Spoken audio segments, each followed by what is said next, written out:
नमस्कार साथियों, प्रेम की बात और फैक्ट्स में आप सभी का स्वागत है। उम्मीद करता हूं आप सभी बेहतर होंगे। पिछले कुछ समय से आप लगातार सुप्रीम कोर्ट में हो रहे फैसलों से अवगत होंगे और जिस प्रकार से फैसले होते रहे उन पर भी कई लोगों ने आपत्तियां दर्ज कराई और ये मामला पिछले कुछ समय से लगातार चलता आ रहा है। साथ ही साथ यह भी देखने को मिला,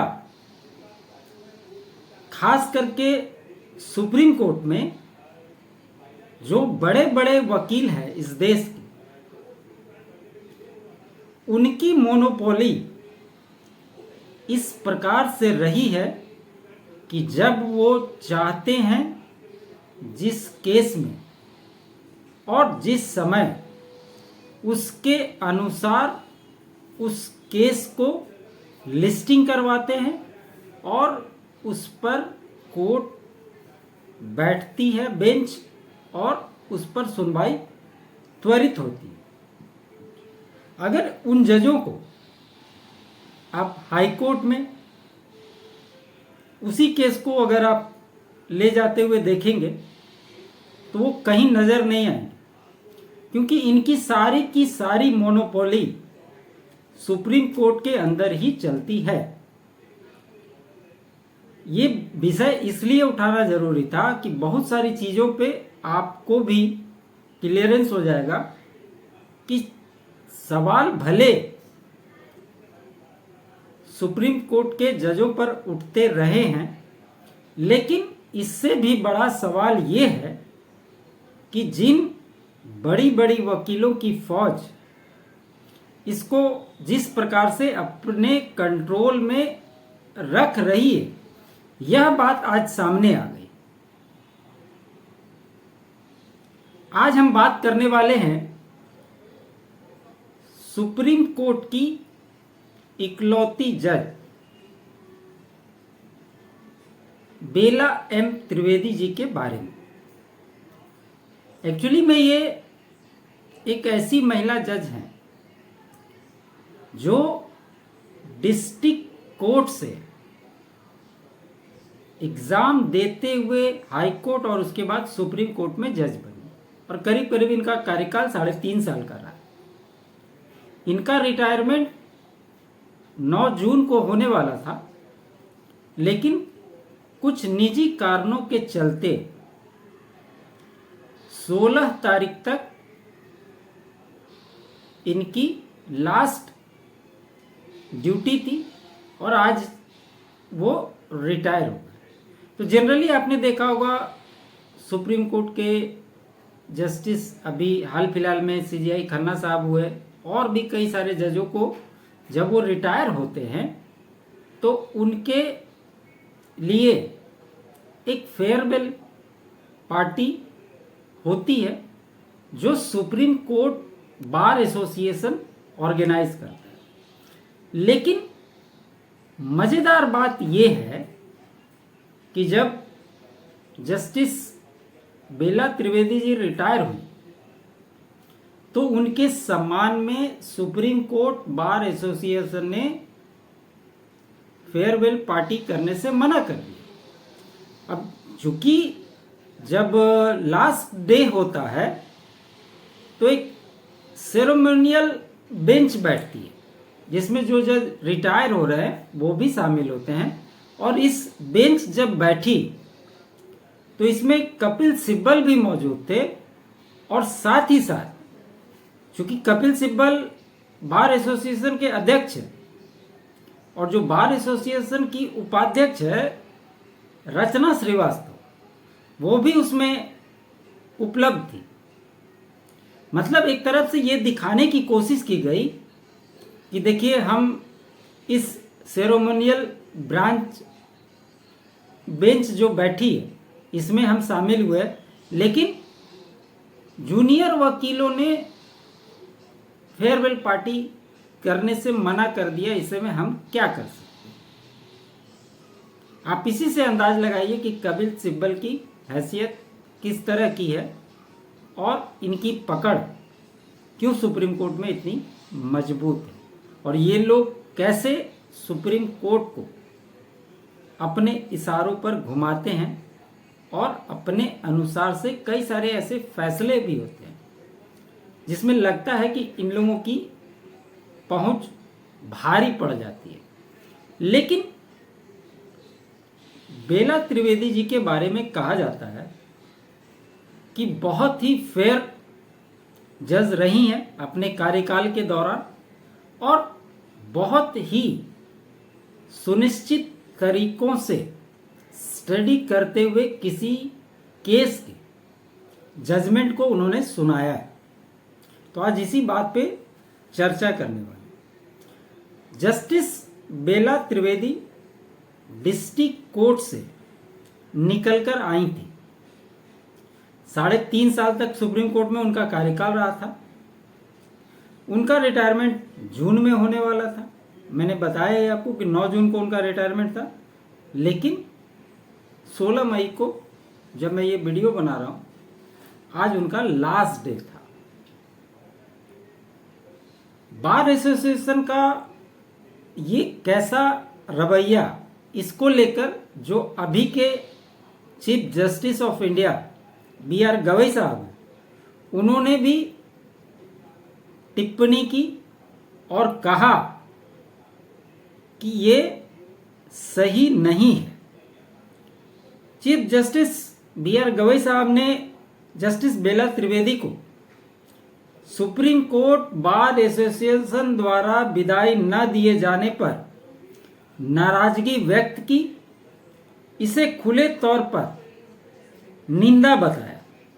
जस्टिस त्रिवेदी सुप्रीम कोर्ट के इतिहास में 11वीं महिला जज थी जिन्होंने व्यक्तिगत कारणों से समय से पहले पद छोड़ दिया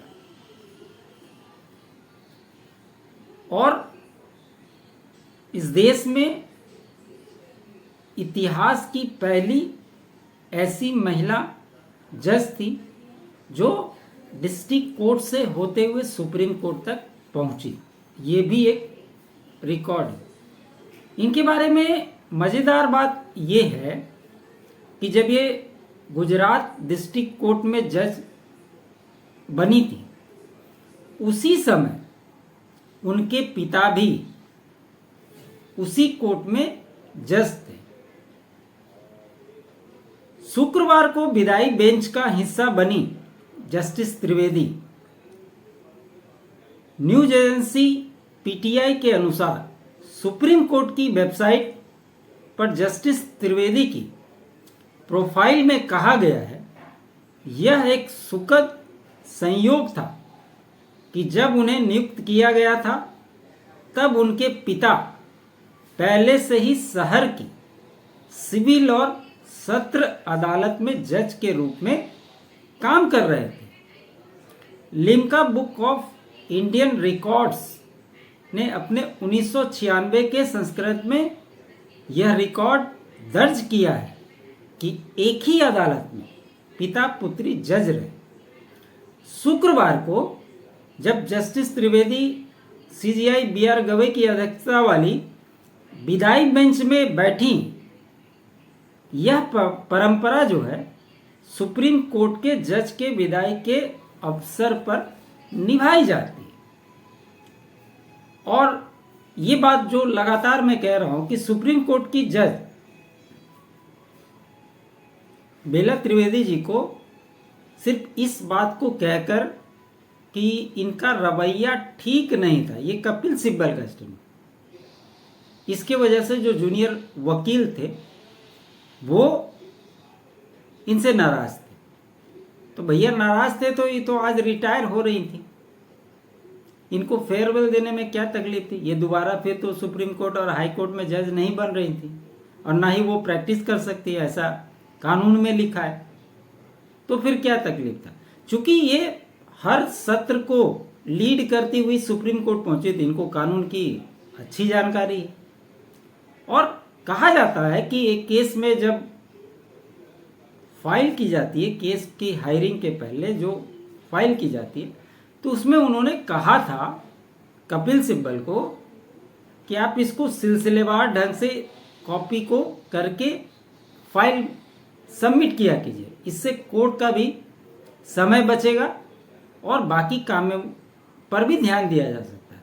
जिस पर कपिल सिब्बल ने कहा था कि मिलॉर्ड गड़बड़ी तो सभी जगह, तो उस पर उन्होंने कहा था कि आप पहले अपने बार एसोसिएशन में इसको ठीक कीजिए, उसके बाद हम देखते हैं कि बाकी कहाँ क्या गड़बड़ी है, उस पर बात हो। ये बात कपिल सिब्बल को चिप गई और ये स्पष्ट इसका कारण दिखाई दिया कि उनकी फेयरवेल पार्टी नहीं की गई, भले ही एलिगेशन आप जूनियर वकीलों पर ही क्यों ना लगा दें। अब इसके आगे जब सीजीआई कह रहे थे कि इनका विदाई होना चाहिए था, फेयरवेल पार्टी होनी चाहिए था, इसके लिए चलते वो नाराज दिखे। सुप्रीम कोर्ट के जज सीजीआई साहब ने कहा कि अगले महीने 9 जून 2025 को रिटायर हो रही न्यायमूर्ति बेला एम त्रिवेदी के लिए विदाई समारोह का आयोजन नहीं करने के लिए सुप्रीम कोर्ट के बार एसोसिएशन की जमकर आलोचना की और कहा कि उन्हें ऐसा रुख नहीं अपनाना चाहिए था। बेला त्रिवेदी अपने परिवार के एक विवाह समारोह में शामिल होने के लिए अमेरिका जा रही है और इसलिए वो समय से पहले सेवानिवृत्त ले रही हैं और उनका अंतिम कार्य दिवस 16 मई 2025 यानी आज का है। अब इसको भी लेकर के न्यायाधीशों के विभिन्न प्रकार होते हैं और जो एसोसिएशन होते हैं, एक होता है एडवोकेट ऑन रिकॉर्ड एसोसिएशन और दूसरा होता है सुप्रीम कोर्ट बार एसोसिएशन, जिसके तहत जजों की विदाई देने का कार्यकाल होता है।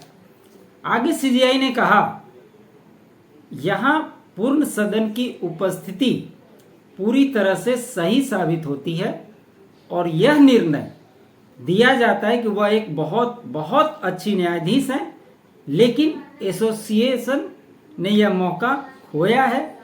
कई तरह के न्यायाधीश होते हैं, बेला त्रिवेदी एक अच्छी जज थी, उन्होंने खूब मेहनत की, उन्होंने अपने फैसलों से स्पष्टता रखी, वह सुप्रीम कोर्ट की एकजुटता और अखंडता में विश्वास रखती थी।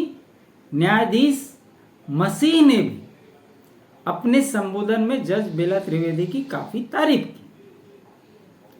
जो लोग जितने भी इंस्टीट्यूशन हो, प्रधानमंत्री हो और भी जितने भी इस देश के गणमान्य हैं, आप लगातार देखते होंगे कि महिला सशक्तिकरण करने के लिए महिलाएं की बात खूब होती है अपने देश में, लेकिन जब करने की बारी होती है उस समय ये लोग इसी तरह की हरकतें करते हैं।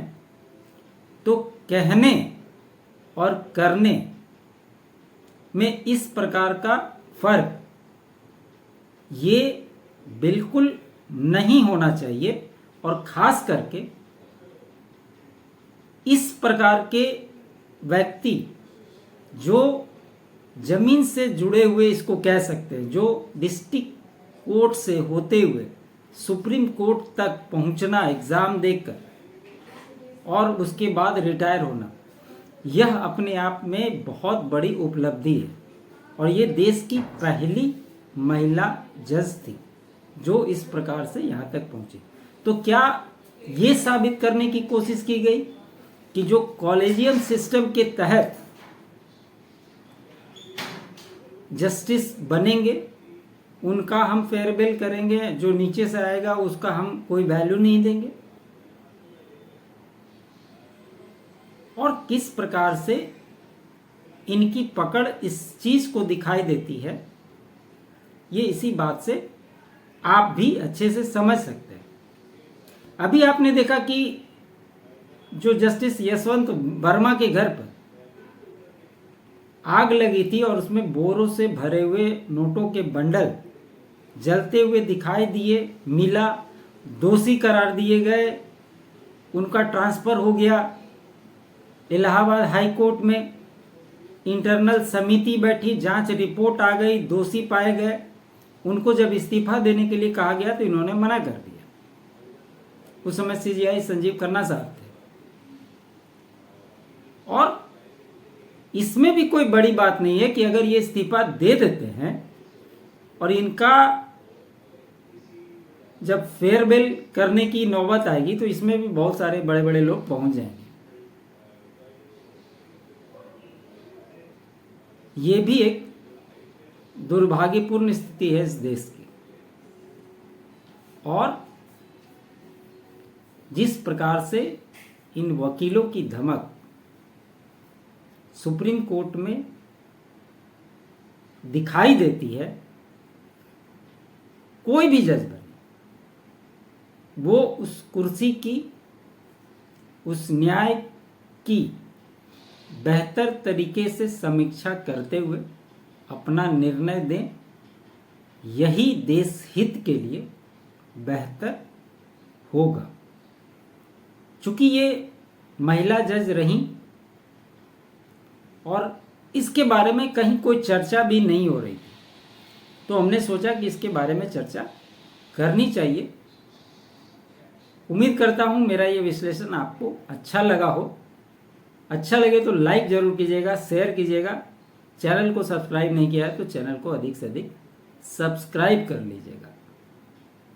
आप अपना कंट्रीब्यूट भी दे सकते हैं, QR कोड आपको स्क्रीन पे दिखाई देंगे।